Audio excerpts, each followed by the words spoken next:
Praise the Lord. सभी को जय मसीह की। परमेश्वर के नाम की महिमा हो। और परमेश्वर को हम धन्यवाद देते हैं एक और बार आज परमेश्वर के चरणों में इस संध्या के बेला में परमेश्वर का उपस्थिति में परमेश्वर ने हम सभी को आने में मदद और सहायता किए।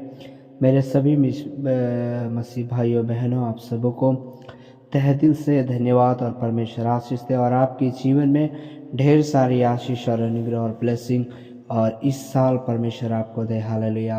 परमेश्वर का वचन में लिखा है फिलिपियों 4:4 में, प्रभु में सदा आनंदित रहो। फिर मैं कहता हूँ आनंदित रहो।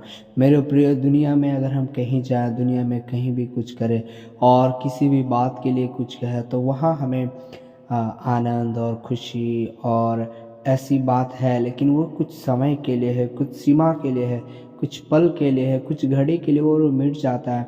लेकिन जब हम परमेश्वर की उपस्थिति में आते हैं, जब परमेश्वर की हुजूरी में आते हैं, हालेलुया, शायद हमारे जीवन में कितने भी कष्ट क्यों ना हो, हमारे जीवन में कितने भी पीड़ा क्यों ना हो, हमारे जीवन में कितने भी वेदना क्यों ना हो, शायद हम कितने दुख की गहराइयों में क्यों ना जी रहा हो, लेकिन जब अगर हम प्रभु के नाम से प्रभु की उपस्थिति में आते हैं, परमेश्वर के चरणों में आते हैं, परमेश्वर के ऊपर विश्वास करके परमेश्वर से प्रार्थना करते हैं, परमेश्वर हमें उस परिस्थितियों से निकाल करके एक आनंदमय जीवन, एक खुशी से भरा हुआ जीवन, एक शांति भरा हुआ जीवन देने वाला प्रभु यीशु मसीह है। हालेलुया।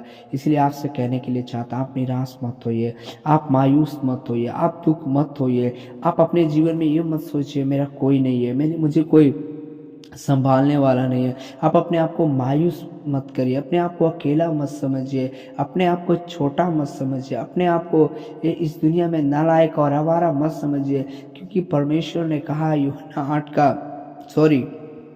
14:18 में, मैं तुम्हें अनाथ नहीं छोड़ूंगा।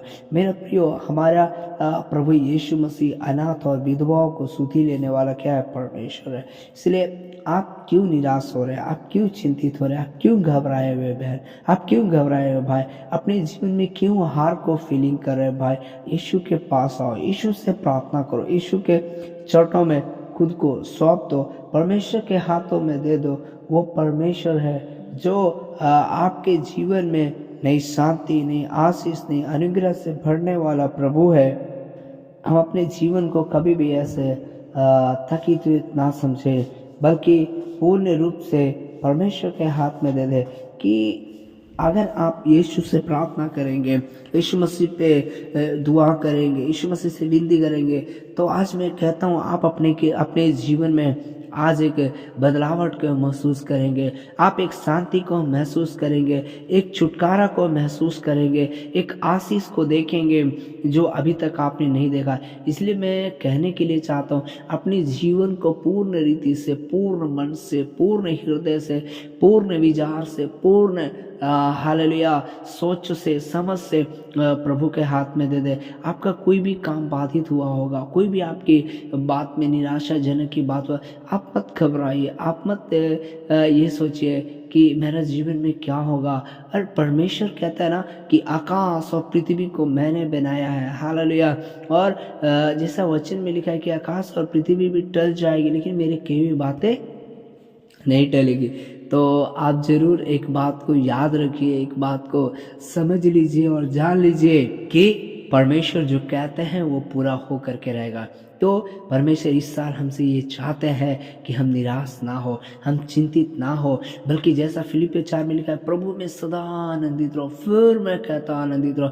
इसका मतलब क्या है कि परमेश्वर कहते हैं अपने दुखों को भूल जाओ, अपनी निराशाओं को भूल जाओ, अपनी परेशानियों को भूल जाओ और अपनी क्लेश को भूल जाओ और अपने जीवन में मेरी उपस्थिति को, मेरे सामर्थ को, मेरी आशीष को, मेरी अनुग्रह को, मेरी दया को आने दो। हालेलुया।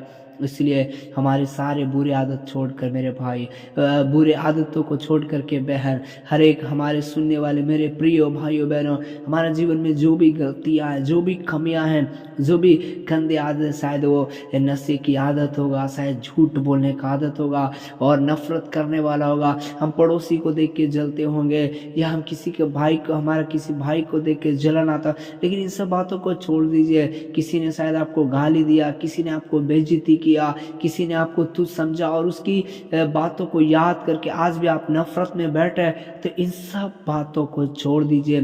जैसे यीशु मसीह ने हमें हमारे पापों को क्षमा किया, हम भी एक दूसरे को क्षमा करें, हम भी एक दूसरे के लिए प्रार्थना करें, हम भी एक दूसरे के लिए परमेश्वर से आशीष मांगे। और देखिए आपके परिवार में आज एक आशीष आएगा, आपके बच्चे के ऊपर आशीष आएगा, आपके रोजगार में, आपके काम में, आपके धंधा में, आपके हर एक चीजों में परमेश्वर की आशीष आएगा।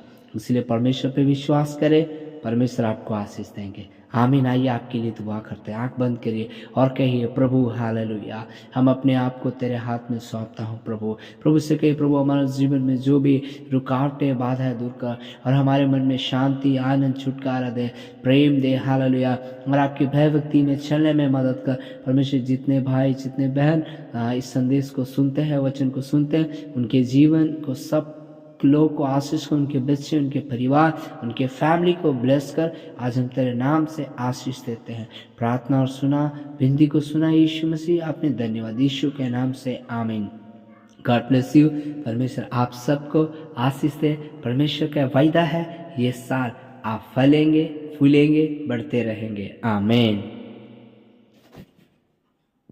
God bless you.